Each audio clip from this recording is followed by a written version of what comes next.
Assalamualaikum warahmatullahi wabarakatuh.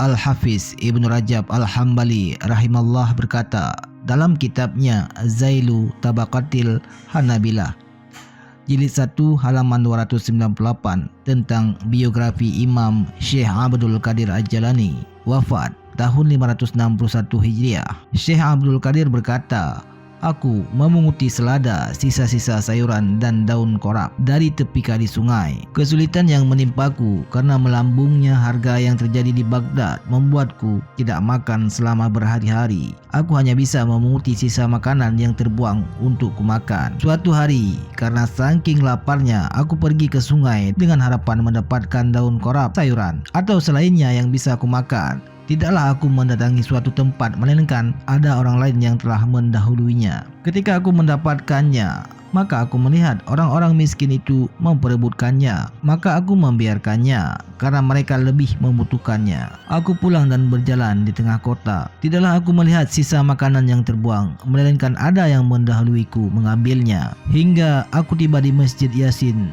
pasar minyak wangi di Baghdad. Aku benar-benar kelelahan dan tidak mampu menahan tubuhku. Aku masuk masjid dan duduk di salah satu sudut masjid. Hampir saja aku menemui kematian. Tiba-tiba ada seorang pemuda non-Arab masuk ke masjid. Ia membawa roti dan daging panggang. Ia duduk untuk makan. Setiap kali ia mengangkat tangannya untuk menyuapkan makanan ke mulutnya, maka mulutku ikut terbuka karena aku benar-benar lapar. Sampai-sampai aku mengingkari hal itu atas diriku. Aku bergumam, apa ini? Aku kembali bergumam, di sini hanya ada Allah atau kematian yang telah ia tetapkan. Tiba-tiba pemuda itu menoleh kepadaku seraya berkata, "Bismillah, makanlah wahai saudaraku." Aku menolak. Ia bersumpah untuk memberikan kepadaku, namun jiwaku segera berbisik untuk tidak menurutinya. Pemuda itu bersumpah lagi. Akhirnya aku mengiyakannya. Aku makan dengan tidak nyaman.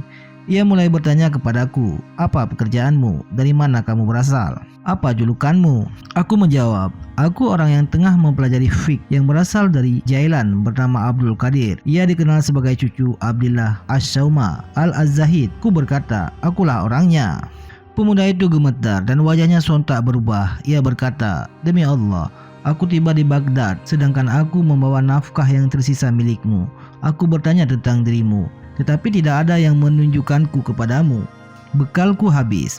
Selama 3 hari ini, aku tidak mempunyai uang untuk makan. Selain uang milikmu yang ada padaku, bangkai telah halal bagiku karena darurat. Maka aku mengambil barang titipanmu, berupa roti dan daging panggang. Sekarang, makanlah dengan tenang, karena ini adalah milikmu. Aku sekarang adalah tamumu, yang sebelumnya kamu adalah tamuku." Aku berkata kepadanya, "Bagaimana ceritanya?" Ia menjawab, "Ibumu telah menitipkan kepadaku uang 8 dinar untukmu. Aku menggunakannya karena terpaksa. Aku meminta maaf kepadamu. Aku menenangkan dan menenteramkan hatinya. Aku memberikan sisa makanan dan sedikit uang sebagai bekal." Ia menerima dan pergi. Wallahu a'lam bishawab.